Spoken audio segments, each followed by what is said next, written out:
Pressure's on, Will. We took a week off. For this? Yeah. You're recording? I'm recording this. Right now? Yes. I wasn't even warned by the state of California. You don't have rights in California. No. You do have a responsibility to talk about the Denver Broncos every week. Mm-hmm. It's a weird rule about living in California, but that's the way your communist government wants it over there. Even when there's nothing to talk about, pretty much. Even after we take a week off. Here's what sucks, is the day I leave for vacation was the day Jerry Jeudy got arrested. Yeah. And I opened my phone after the plane landed. That was the news. And all I wanted to do was look into it and then talk about it. Right. And couldn't. Luckily, it was a situation where, like all these situations, you need a little time to kind of see how it plays out, get a little more info. Because I'm sure I would have put my foot in my mouth. But we wait. This is the That's Good Broncos podcast on YouTube and in your ears. Today's episode brought to you by DraftKings Sportsbook. Use code DNVR over at DraftKings when you sign up. And, of course, my coffee company, benchwarmerbrew.com. We've got a little discount coming up in June for 10 years of That's Good Sports. Can you believe that shit? So stay tuned. I got a great promo code to give out for that. And that's it. Jerry Jeudy, Broncos started OTAs, consensus, Russell Wilson, still good at football. Maybe we'll talk about Courtland Sutton, kind of emerging as the guy who appears to be Russell Wilson's favorite target. I think. And you got a little thing about old Peter King putting the Broncos at the bottom, the power bottom 4. Very disrespectful from Peter King. Yeah, he ranked all 32 teams in his column. I don't want to spoil it, but the Buffalo Bills were number 1. It's fine with me. You know who's number 2? Who? The Los Angeles Chargers. That son of a bitch. The Chargers are it is the Chargers time of year, isn't it? Yeah. This is when they shine. This is when they do their best work. It really is. And that's okay. We can let the Chargers have May to August. You know, why not? You want May, June, July, August, maybe even a little bit of September. Boom. You can have – there you go. You can have it. We'll take December. We'll take January. Hell, we might even take February. Never know. Never. And then maybe even April when the season expands even more. Yeah. Chargers are a really good example of how you can still lose with an immensely talented quarterback. Very consistently as well. Yeah. I mean, they did it with Fouts. I mean, they won a lot with Rivers. You can go back to Fouts too. God, it is hilarious that this is a team that has had, going all the way back to the AFL, John Hadel, great quarterback. Dan Fouts, Phillip Rivers, Drew Brees, good catch, and now Justin Herbert. And the one quarterback who took them to the Super Bowl was Stan Humphries. I don't know how that works. I think there's a video idea there, Will. I think there is. I think there is. You might just be right. How the Chargers have failed with 3 generational quarterbacks. That could be 10 hours long. Yeah. It's just the history of the Chargers franchise. Yeah. And if the Broncos didn't sign Russell Wilson and they were out of the playoffs, I'd be pulling for the Chargers a little bit because I'm sick of seeing the Chiefs. I can never root for the Raiders in any circumstance. Wouldn't have mind seeing the Chargers do a little postseason success. But now that I think the Broncos are going to be competitive, I wish them the worst. I wish them nothing but bad luck. So Of course. that's where we're at. I mean, the last year or two of Rivers, I think in 2018 when they were really good, I was kind of pulling for old man Phil Yeah. in the playoffs, and they beat Baltimore and just got rocked by New England in the divisional round.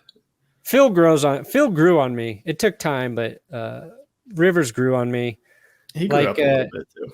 Kind of like a deformity on your body that at first you don't like, and then you accept it, and then you realize, it kind of gives you a little character, makes you a little unique. And you learn to love it in a weird way. He keeps you engaged, I think, as an AFC West fan. It would have been boring without him. Oh, definitely. We need more of that.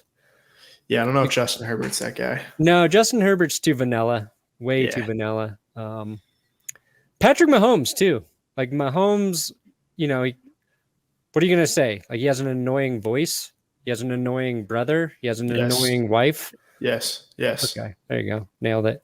But, like, he himself, he's not, like, outspoken enough to make you loathe him. Just too vanilla. Russell Wilson, the king of vanilla. Derek, man, we've been talking about how good the AFC West is with quarterbacks, but personality-wise, they have the least controversial QBs maybe ever. Yeah, we should power rank the divisions based on quarterback personality.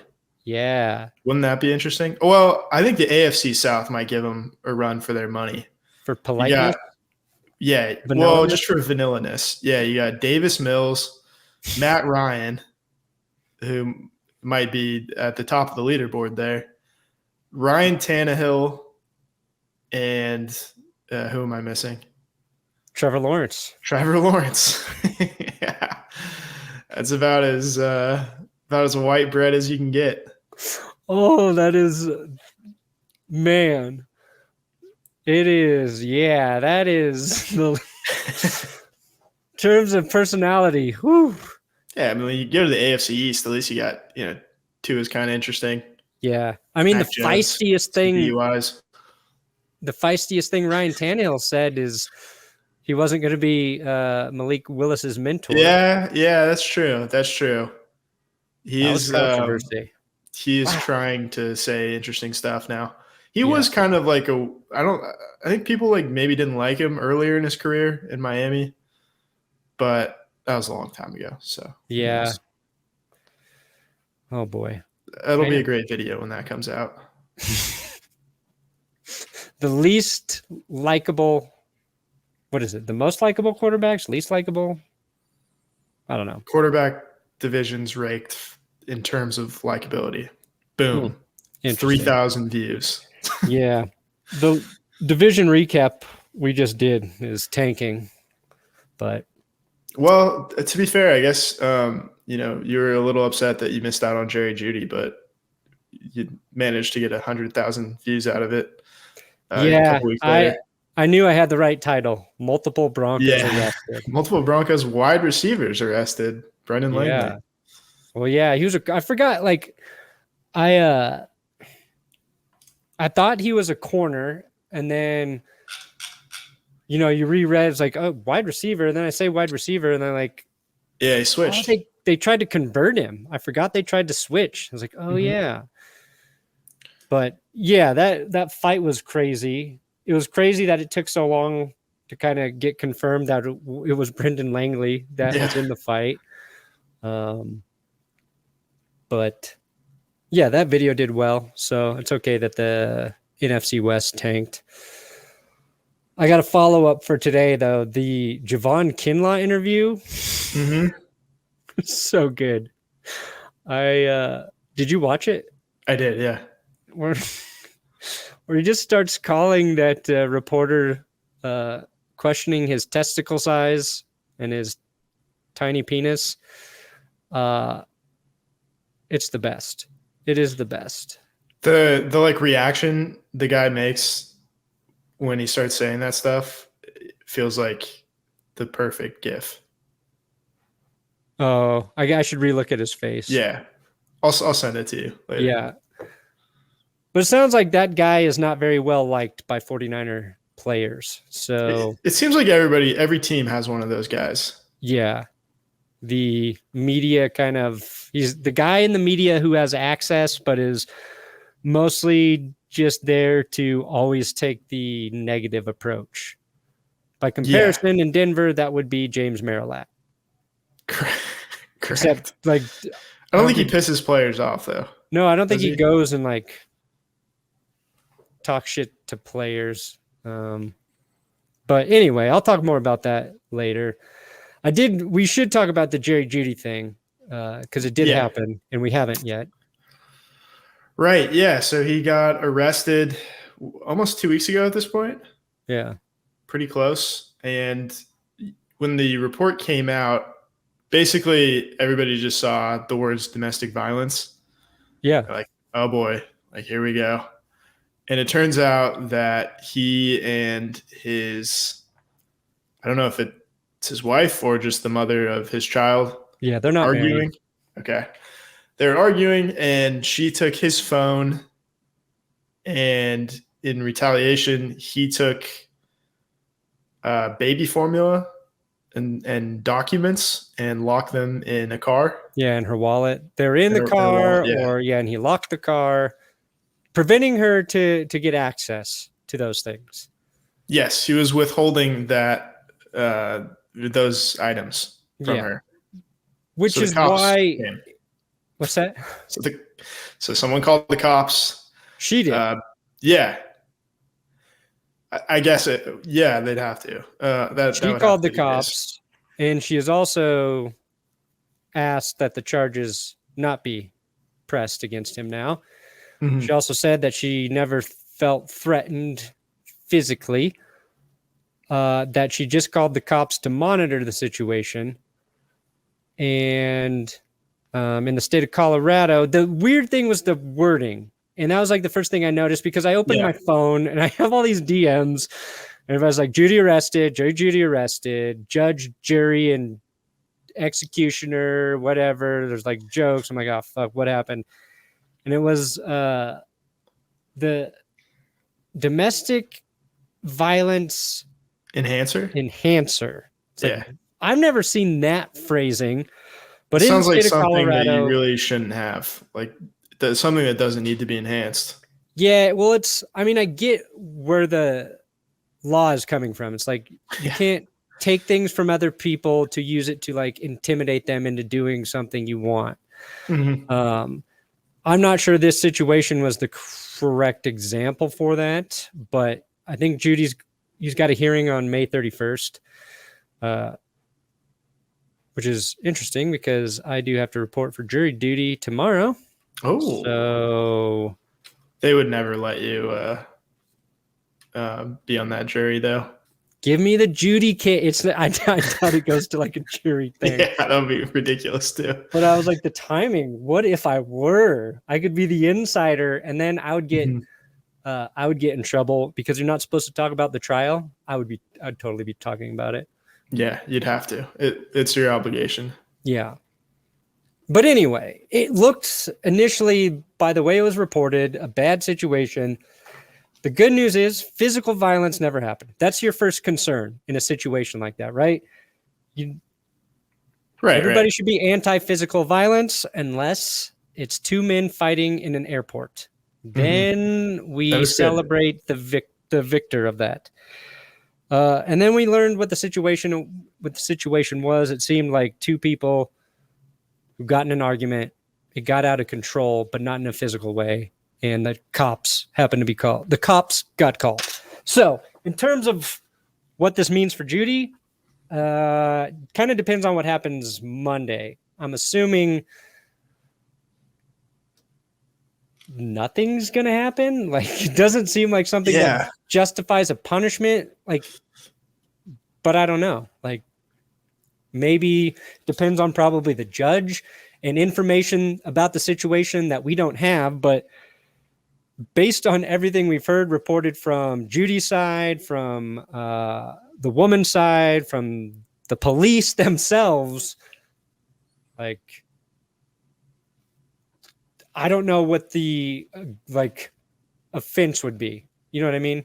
Like a punishable offense. Yeah, it doesn't feel like there's any sort of precedent Yeah, I've never here seen a that would situation warrant like that. like a 2-game suspension. This does like feel like something that would have happened to Brandon Marshall back in the day before he like figured things out. Right. No, that's fair. But yeah, this was just it was a weird situation. People overreacted very quickly and really jumped to conclusions. And you had like photoshops of Jerry Jeudy and Henry Ruggs together in orange jumpsuits, and people like taking victory laps, like Raiders fans taking victory laps because now we can't clown on them for Henry Ruggs. Oh, but they're not even in the same ballpark. They're not in the same stratosphere. They're not in the same galaxy. Yeah. The internet's disgusting sometimes. The internet is horrible. And I am kind of glad that you weren't around to make a video because then we get to look smart for not saying anything. And then we can just play it off as we waited to hear all the facts. Yeah. Well, I mean, that's like the weird thing about talking about these situations. Yeah. You're going to be careful because you definitely don't want to say anything that makes you look like you don't care about a domestic violence situation, right? You don't want to be insensitive. Mm-hmm. And as a fan of the team, there's also this part of you that's really hoping it's not true, right? Because you want your player to not get in trouble. Yeah. Or if some part of it is true, you want it to be the like the least offensive version of whatever that situation could have been. You know what I mean? Which turned out to be the case, we think. Yeah, like the fact that nobody's hurt is like all you can ask for. And it seems like there's an unhealthy relationship between Jerry and this person. And it's unfortunate because they just had a child together, which is why Jerry Jeudy missed that initial Russell Wilson, training day thing. Yeah. So like, if you're looking at it just as a person, you hope like they can figure this shit out because there's a kid involved now, and you don't want that kid to be living through a situation where there's this really unhealthy relationship between two people. And I don't know the extent of their relationship or anything that's going on there. And it's not fair for us to like guess either. So it's like one of those things that I fucking hate talking about. I just fucking hate talking about this shit because I never know the right way to approach it. You don't want to make jokes about something before you know what happened. And then when you do know what's happened, you feel like you could make jokes about it, but you probably just shouldn't. And unless it was like the Chiefs or the Raiders or the Chargers, then I would be going after them. Yeah, no, of course. Yeah, and it just like wasn't that funny of a situation too. If it were like more comical, then maybe it would lend itself to something. No, what you want to see is like a player, he got in trouble for exposing himself in public. To me, that's fun. Yeah. To me, as long as it's like not around a school, right? Yeah, I mean, that's like the last place you want to expose yourself. Yeah. Generally speaking. Player exposes himself at Dippin' Dots. Do they have the physical stores for Dippin' Dots, or do they just have carts? I don't know. Player dips his testicles in orange Julius. Grant Cohn of the 49ers media dips his Dippin' Dot sized testicles into orange Julius. Boom. That's funny. Anyway, I don't think he'll be suspended. If he does, it will be minimal. I say if this were college football, Jerry, you're sitting out one drive. Like that's what they do basically. Like, hey, we got your helmet. You can go in on the second drive. Second drive, you're in. Yeah. I think that would be they won't do that though. So no. And I'm glad. But I think to your earlier point, yeah, this does give Courtland Sutton kind of a head start. And everybody talks about, and fairly, like Allen Robinson has never had a good quarterback. Let's bring up Courtland Sutton too, who was incredible in 2019 with Joe Flacco and Brandon Allen and Drew Lock. And the best quarterback that he's played for, that he's caught passes from, probably that 2019 version of Drew Lock or Case Keenum. Or Emmanuel Sanders, who threw him a touchdown once. He's probably the best quarterback that that he's caught a pass from. Did Sutton throw a touchdown? I think he caught a touchdown. Yeah. It was in that Thursday night game against the Cardinals where everybody scored a touchdown, basically. Yeah. But I thought Sutton threw one time. Maybe it was just a pass. He might have. Yeah, he probably threw a pass. Well, I'm thinking last season, Courtland Sutton threw a pass. Courtland Sutton pass. Let's see if this is. Yeah, that was against the Vikings. Oh, I remember that. Yeah. That's to Tim Patrick, right? Yeah, Timmy Patrick. Oh, I can hear Kevin Harlan. Yes. Before we continue with Courtland Sutton and his elite arm, the NBA playoffs, they're still happening. Yes, they are. Your Kings aren't in it. They're not. Nuggets aren't in it. But the playoffs of the basketball are in full swing. And you can get in on the action with DraftKings Sportsbook, an official sports betting partner of the National Basketball Association. I feel like we need to say the full names of leagues. I'm tired of the abbreviations. Yeah, it's great at killing time. That's why they do it on TV. National Football League, National Basketball Association. This week, new customers can bet $5 on any team to win and get $150 in free bets instantly. So you win no matter what. DraftKings Sportsbook customers can also bet during, before, after, Saturday. during the games with same game parlays. Tricked you. You can combine multiple bets for bigger payouts. The more legs you add, the more money you can win. Look, I'm watching more hockey right now, and you can do DraftKings with hockey. A team from Colorado is currently beating the evil forces from Missouri. So maybe I'll be doing my DK action there. But these offers in the NBA are top notch. So download DraftKings, use code DNVR, bet $5 on any NBA team to win their game during the playoffs and get $150 in free bets instantly. That's promo code DNVR, DraftKings Sportsbook, an official sports betting part of the NBA. Got to be 21 or older, Colorado only, new customers only, minimum $5 deposit. Restrictions apply. See DraftKings.com/sportsbook for details. Gambling problem? Call 1-800-522-4700. All right, Courtland Sutton. Point, because Jeudy's being held out of the OTAs right now. He had it's like a minor back issue. Mm-hmm. Nothing to do with the off the field thing, just a precaution. So Sutton, he got work in with Russell Wilson when all the receivers went out. It seems like Russ is building a relationship with Courtland Sutton. And now, he's getting extra work at the OTAs, although I saw Tim Patrick make a pretty nice catch from Russell Wilson and some of the highlights, the practice highlights that you see. But if I had to bet on a player having a huge uptick in production on the Broncos offense, I think it is Courtland Sutton.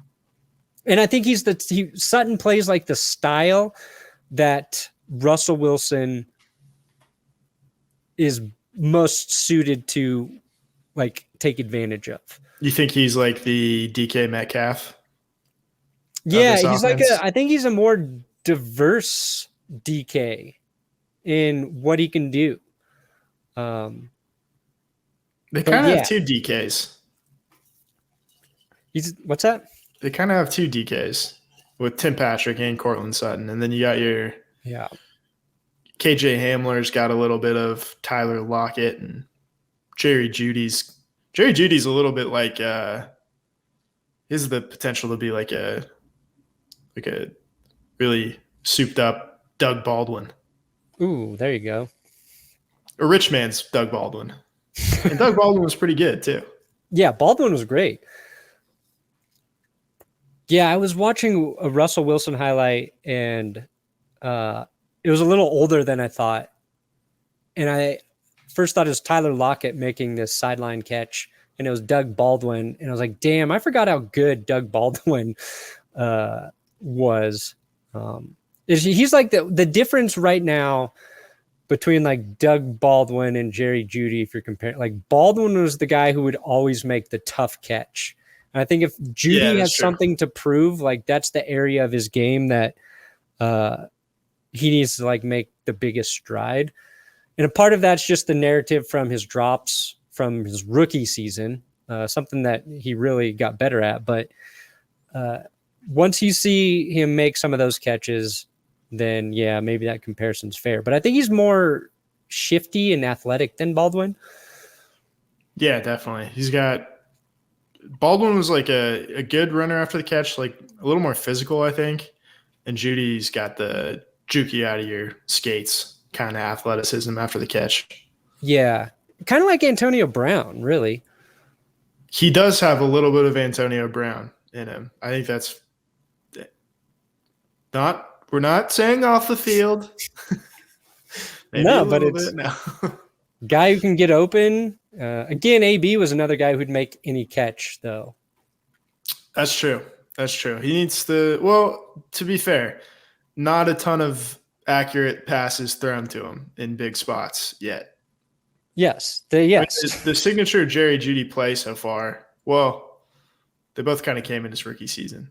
The catch against the Jets was incredible.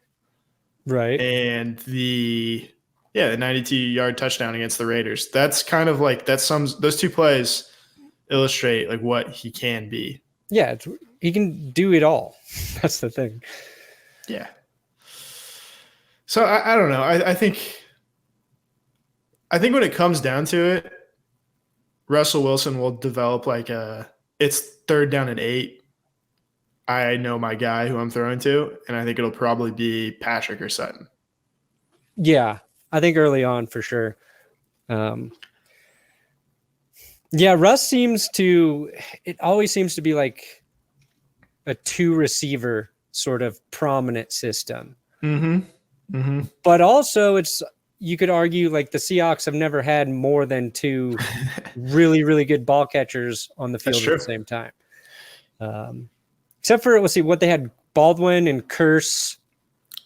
Baldwin, Curse, and Sidney Rice, I think, at one point. Right, yeah. And then they had Baldwin, Curse, and Percy Harvin. Yeah.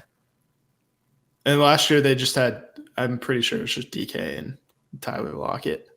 Yeah, it'll be interesting to see what Wilson does with all these weapons. I think everybody notices like the difference between Wilson right now at practice versus what they've had in the past. But that's been a story like that was a story when Case Keenum came in. It was a story when Flacco came in. Like, when is it? Flacco just looks like the guy out there. I'm telling you, Flacco looks like the guy. So it's never like, oh shit, this guy sucks. Yeah. Like, oh, damn it, we shouldn't have done that. We should not have traded for this guy. Yeah, fuck. And then you put in here what? Kyle Fuller. Yeah, the Ravens signed Kyle Fuller, which it's one of those things. The Ravens are kind of interesting because they'll sign a player who wasn't good for you, and just because it was the Ravens, you'll think like, oh, was he actually maybe better than we thought? Yeah. Otherwise, why would the Ravens sign him? It's kind of like when they make a draft pick and you're like, oh, nice pick, no matter who it was, just because it's the Ravens. Yeah. We'll see. I mean, I saw that today, and then I also saw an article from The Athletic about Vic Fangio. And his influence on the defense and how he's still regarded as the toughest defensive coordinator to play against by like essentially all the top offensive guys like McVay, Shanahan, and I forget who the other guy was that they quoted in there.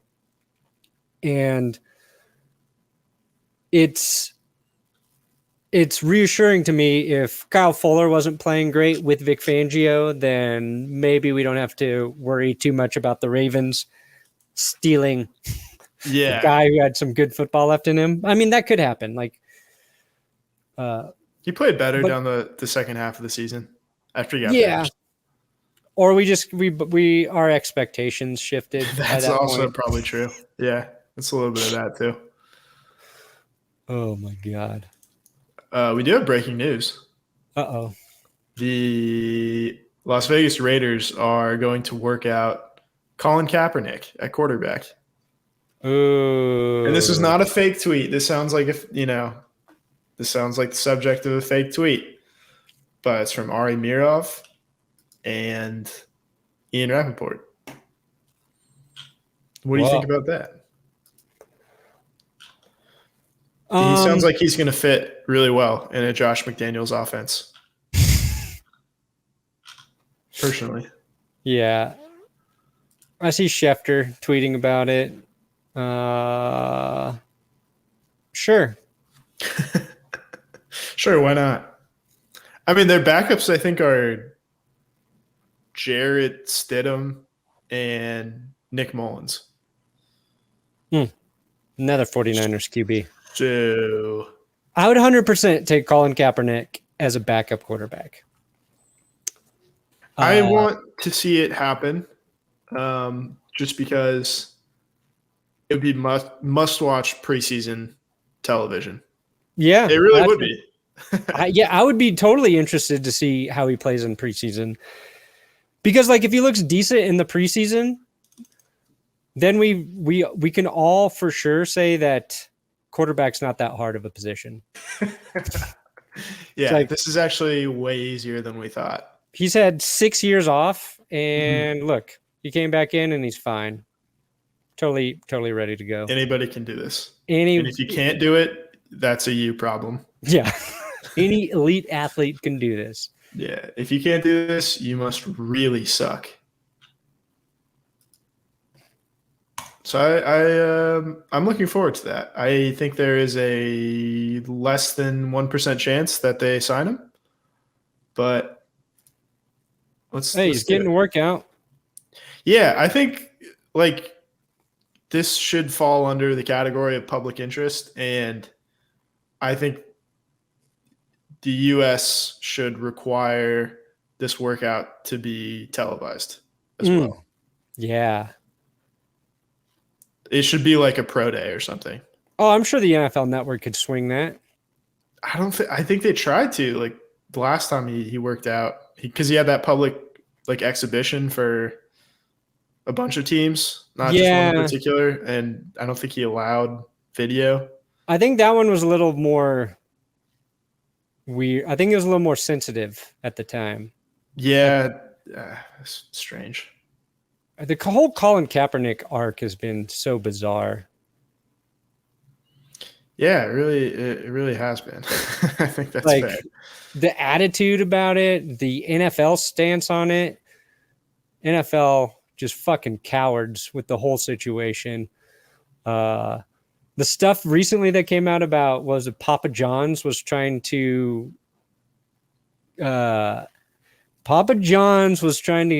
convince like Jerry Jones, Papa John, Jerry. Let me look it up. My brain sucks.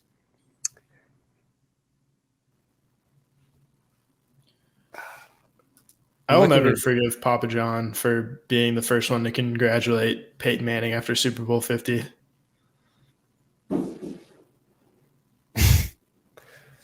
Let's see. Papa John CEO John Schnatter is making some wild claims about Dallas Cowboys owner Jerry Jones, Washington Commanders owner Dan Snyder, and Goodell. Snyder and Jones hate Goodell.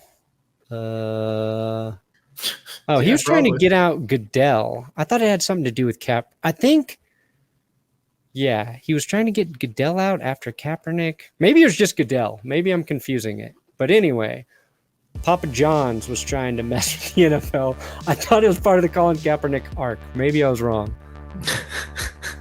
I'm sure Papa John figures in there some way. I don't think Papa John's a big Colin Kaepernick fan, though, I would doubt it. based on remarks from certain conference calls. Yeah. And I don't think Colin Kaepernick's probably a Papa John fan either. I wouldn't call myself a Papa John's fan. Like, if I were a pro athlete, I probably wouldn't be eating Papa John's. No, it would.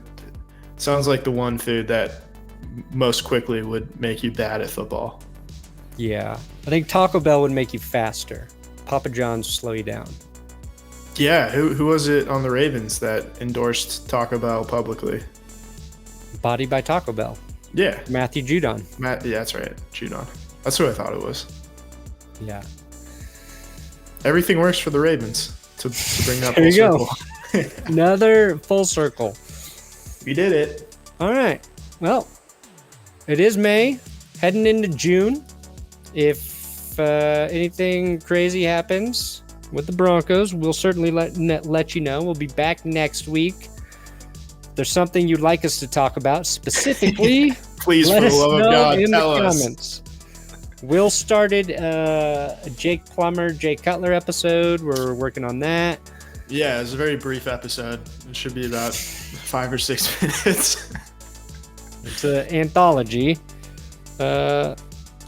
But that's not for a while. Anyway, Yeah. You've Just made it to through say, we another got some balls podcast. deep stuff coming. we got some balls deep stuff coming. Let's go back to the good old classic here, Will. Good night. And also, good luck. And John Elway plays his entire career without an ACL.